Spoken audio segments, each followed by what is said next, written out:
Welcome to Alami kitchen. എൻ്റെ എല്ലാ ഫ്രണ്ട്സിനും ആദ്യം തന്നെ ഈദ് ആശംസകൾ. ആദ്യം തന്നെ അരി കുതിർത്തെടുക്കണം. അതിനുവേണ്ടി നല്ല ചൂടായ വെള്ളത്തിലേക്ക് 1 കപ്പ് അരി ഇട്ട് കൊടുക്കണം. നമ്മൾ ചോറിനെടുക്കുന്ന ഏതരി എടുക്കാം. ഞാനിപ്പോൾ ബോധനയാണ് എടുത്തിട്ടുള്ളത്. അത് അടച്ച് വെച്ച് കൊടുക്കാം. ഒരു 2-3 മണിക്കൂർ കഴിയുമ്പോൾ അതെടുത്ത് നന്നായിട്ട് കഴുകി വെള്ളമൊക്കെ കളഞ്ഞിട്ടെടുക്കണം. അതിലേക്ക് ഒരു ചെറിയൊരു ഉള്ളി ഇട്ട് കൊടുക്കണം. ചെറുതായിട്ട് കട്ട് ചെയ്തിട്ട് ഇട്ട് കൊടുക്കാം. പിന്നെ വേണ്ടത് 1/2 കപ്പ് തേങ്ങയാണ്. പിന്നെ 1 ടേബിൾ സ്പൂൺ പെരിഞ്ജീരകം, 1 ഏലക്കായ്, പിന്നെ ആവശ്യത്തിനുള്ള ഉപ്പും കുറച്ച് മഞ്ഞൾപ്പൊടിയും കൂടിയും ചേർത്തിട്ട് ആവശ്യത്തിന് വെള്ളം ഒഴിച്ചിട്ട് നമുക്കൊന്ന് അരച്ചെടുക്കണം. മിക്സിയിൽ അരി അരക്കാൻ ആവശ്യമുള്ള വെള്ളം വേണം ചേർത്ത് കൊടുക്കാൻ. അത്രയും വെള്ളം ഒഴിച്ച് കൊടുത്തിട്ട് നമുക്കിതൊന്ന് അരച്ചെടുക്കാം. ഇനി അതൊരു പാത്രത്തിലേക്ക് മാറ്റി കൊടുക്കാം. ഇനി ഇത് നമുക്ക് നന്നായിട്ട് ടൈറ്റാക്കി എടുക്കണം. അതിന് വേണ്ടി അരിപ്പൊടി ഇട്ടിട്ട് ആവശ്യത്തിന് എത്ര വേണം അതിനനുസരിച്ച് അരിപ്പൊടി ഇട്ട് നന്നായിട്ട് കുഴച്ചെടുക്കണം. ഈ ഒരു രീതിയിലാകുന്നവരെ കുഴച്ചതിന് ശേഷം നമുക്കിതൊന്ന് റെസ്റ്റ് ചെയ്യാൻ വേണ്ടിയിട്ട് അടച്ച് വെച്ച് കൊടുക്കാം. അതിൽ ഫില്ലിങ്ങിന് വേണ്ടിയിട്ട് ഞാനിവിടെ 1/4 കിലോ കൊഞ്ചൻ എടുത്തിട്ടുണ്ട്. അപ്പോൾ ചെറുതാണ് നല്ലത്, വലുതാണെങ്കിൽ ചെറുതായിട്ട് കട്ട് ചെയ്തിട്ട് എടുത്താൽ മതി. അപ്പോൾ അതിലേക്ക് 1 ടീസ്പൂൺ മുളക് പൊടി, 1/2 ടീസ്പൂൺ മഞ്ഞൾപ്പൊടി, ആവശ്യത്തിനുള്ള ഉപ്പും കൂടിയും ചേർത്ത് നന്നായിട്ട് യോജിപ്പിച്ചെടുക്കണം. ഇനി ഇതൊന്ന് ഫ്രൈ ചെയ്തെടുക്കണം. ഞാനിവിടെ വെളിച്ചെണ്ണയാണ് എടുത്തത്. നമ്മൾ യൂസ് ചെയ്യുന്ന ഏതെണ്ണ വേണമെങ്കിലും എടുക്കാം. ഒരുപാട് ഡ്രൈ ആക്കി എടുക്കണ്ട. ഒരു 2-3 മിനിറ്റ് ഇതൊന്ന് എണ്ണയിലിട്ടിട്ടൊന്ന് വറുത്തെടുത്താൽ മതി. ആ സമയത്ത് അതിലേക്കുള്ള ഉള്ളി നമുക്ക് കട്ട് ചെയ്തെടുക്കാം. ഞാനിവിടെ 2 ചെറിയ ഉള്ളി തന്നെയാണ് എടുത്തിട്ടുള്ളത്. വലുതാണെങ്കിൽ 1 ഉള്ളി മതി. ഇനി അത് നമുക്ക് ഈ എണ്ണയിൽ തന്നെ ഇട്ടിട്ട് ഒന്ന് വാട്ടിയെടുക്കണം.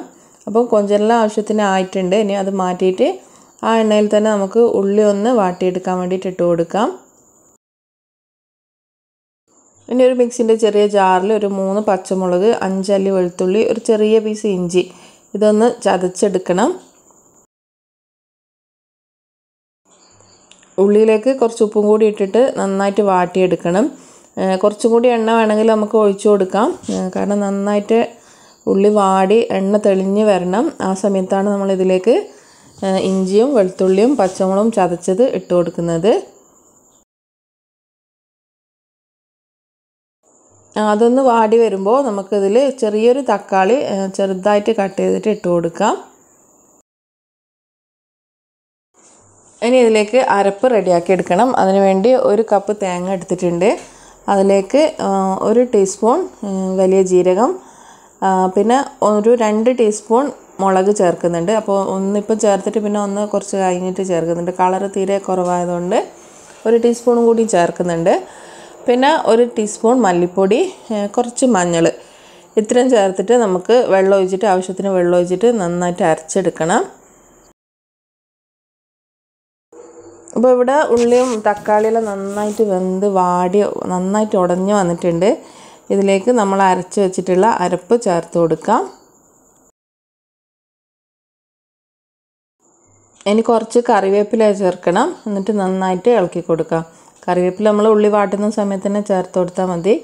പിന്നെ കുറച്ച് വെള്ളം ചേർത്തിട്ട് ഒന്ന് അടച്ചിട്ട് വേണം ഇത് കുക്ക് ചെയ്തെടുക്കാൻ. കാരണം ആ തേങ്ങൻ്റെ പച്ച ചൊവ്വയിലൊന്ന് പോകുന്നവരെ ഒന്ന് ചെറുതായിട്ടൊന്ന് വെന്ത് കിട്ടണം. അതിന് വേണ്ടിയിട്ടാണ്. ലേശം വെള്ളം ഒഴിച്ച് കൊടുത്താൽ മതി. പിന്നെ ആവശ്യത്തിന് ഉപ്പ് നോക്കിയിട്ട് ഉപ്പ് ചേർക്കാം. പിന്നെ നമ്മൾ ഫ്രൈ ചെയ്ത് മാറ്റി വെച്ചിട്ടുള്ള കൊഞ്ചും ചേർക്കണം. പിന്നെ ഇതിലേക്ക് കുറച്ചൊരു ഗരം മസാലപ്പൊടി ചേർത്ത് കൊടുക്കണം. പിന്നെ ചെറുതായിട്ട് കട്ട് ചെയ്തിട്ട് മല്ലിയിലയും കൂടിയും ചേർത്ത് നന്നായിട്ട് ഇളക്കി കൊടുക്കാം. അപ്പോൾ നമ്മൾ ഈ ഒരു പാകത്തിനാകുമ്പോൾ നമുക്ക് ഫ്ലെയിം ഓഫ് ചെയ്യാം. ഇതിന് തണിഞ്ഞ് വരുമ്പോൾ കുറച്ചും കൂടി ഒന്ന് മസാല ഒന്ന് തിക്കായിട്ട് വരും. ഇനി നമുക്ക് അതൊന്ന് തണിഞ്ഞതിന് ശേഷം നമുക്ക് ഇത് പരത്തിയെടുക്കാം. ഇനി ഇത് നമ്മൾ ഷേപ്പ് ചെയ്തെടുക്കാൻ വേണ്ടിയിട്ട് ഒരു ചെറുനാരങ്ങൻ്റെ അത്രയും വലിപ്പത്തിലെടുക്കുക, മാവ് എടുക്കുക. എന്നിട്ട് ഒരു ക്ലിം ഫിലിമിൽ ഇതുപോലെ പരത്തിയെടുക്കുന്നതാണെങ്കിൽ ഈസി ആവും. അല്ലെങ്കിൽ കയ്യിൽ വെച്ചിട്ടാണോ വായയിൽ വെച്ചിട്ടോ എങ്ങനെ വേണമെങ്കിൽ പരത്തിയെടുക്കാം.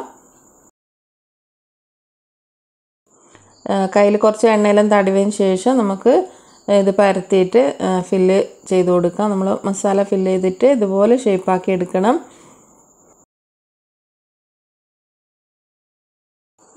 ഈസിയാണ്, ബുദ്ധിമുട്ടൊന്നുമില്ല.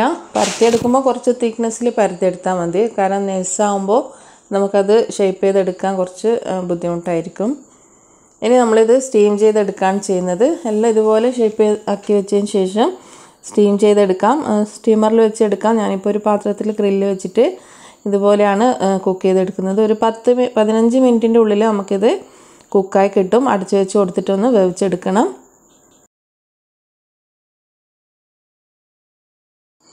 പതിനഞ്ച് മിനിറ്റ് ആയിട്ടുണ്ട്. അതിൻ്റെ ഉള്ളിൽ തന്നെ കുക്കായിട്ട് വരും. ഇനി നമുക്കിത് മാറ്റി വെച്ച് കൊടുക്കാം. അതൊന്ന് തണുത്തതിന് ശേഷം നമുക്ക് ഒന്നുകൂടി ഒന്ന് മുളക് പൊടിയിലിട്ടിട്ടൊന്ന് ഫ്രൈ ചെയ്തെടുക്കാനുണ്ട്. ഇനി നമുക്ക് ഫ്രൈ ചെയ്യാൻ വേണ്ടിയിട്ട് ഒരു പാനിൽ ഒരു 1-2 ടേബിൾ സ്പൂൺ എണ്ണ ഒഴിച്ച് കൊടുക്കാം. അതിലേക്ക് 1 ടീസ്പൂൺ മുളക് പൊടി ചേർക്കണം. പിന്നെ കുറച്ച് പെരിഞ്ജീരകത്തിൻ്റെ പൊടി, കുറച്ച് കുരുമുളക്, ഉപ്പ്. ഈ മുളകിന് ആവശ്യമുള്ള ഉപ്പിട്ട് കൊടുത്താൽ മതി. മറ്റേതിലെല്ലാം നമ്മൾ ഉപ്പിട്ടതാണ്. അപ്പം ശ്രദ്ധിച്ചിട്ട് ഉപ്പിട്ട് കൊടുക്കാം. ഇനി ഇതൊന്ന് ചെറിയ ഫ്ലെയിമിലിട്ടിട്ട് ആ മുളകിൻ്റെ ആ ഒരു പച്ച മണം പോകുന്നത് വരെ ഒന്ന് റോസ്റ്റ് ചെയ്തെടുക്കണം.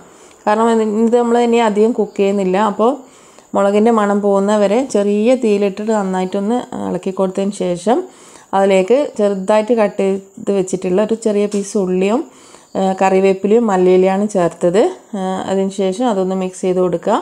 ആ സമയത്ത് തന്നെ ഉള്ളി വാടേണ്ട ആവശ്യമില്ല. ആ സമയത്ത് തന്നെ നമുക്കിതിലേക്ക് സ്നാക്ക് ഇട്ട് കൊടുത്തിട്ടൊന്ന് ഇളക്കി കൊടുക്കാം. നമ്മളിതുപോലെ പാനൊന്ന് ഷേക്ക് ചെയ്ത് കൊടുത്താൽ മതി. അപ്പോൾ എല്ലാ ഭാഗത്തും നമുക്ക് ഒരേപോലെ മസാല പിടിച്ച് കിട്ടും. ഇനിയിപ്പോൾ നമ്മളിതൊന്ന് ഇളക്കി കൊടുത്താലും അത് പൊടിഞ്ഞു പോവോ പൊട്ടിപ്പോവോ ഒന്നും ചെയ്യില്ല. നല്ല സെറ്റായിട്ട് തന്നെയാണ് ഇരിക്കുന്നത്. ഒരു 5 മിനിറ്റ് നമ്മൾ ഇതിൽ പാനിൽ വെച്ചിട്ടൊന്ന് ഒരു എണ്ണയിലിട്ടിട്ട് ഒന്ന് മൂപ്പിച്ചെടുത്താൽ മതി. ഇനി ലാസ്റ്റ് ഫ്ലെയിം ഓഫ് ചെയ്തതിന് ശേഷം കുറച്ച് ഉള്ളിയും കുറച്ച് മല്ലിയിലയും കൂടി ഇട്ടിട്ട് നമുക്കിത് സെർവ് ചെയ്യാം.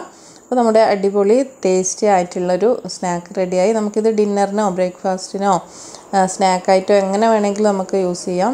കുട്ടികൾക്ക് ടിഫിൻ ബോക്സിൽ കൊടുക്കണമെങ്കിൽ അങ്ങനെയും കൊടുക്കാം. നല്ലതാണ്, കുട്ടികൾക്കെല്ലാം ഈസി ആയിട്ട് കഴിക്കാൻ പറ്റും.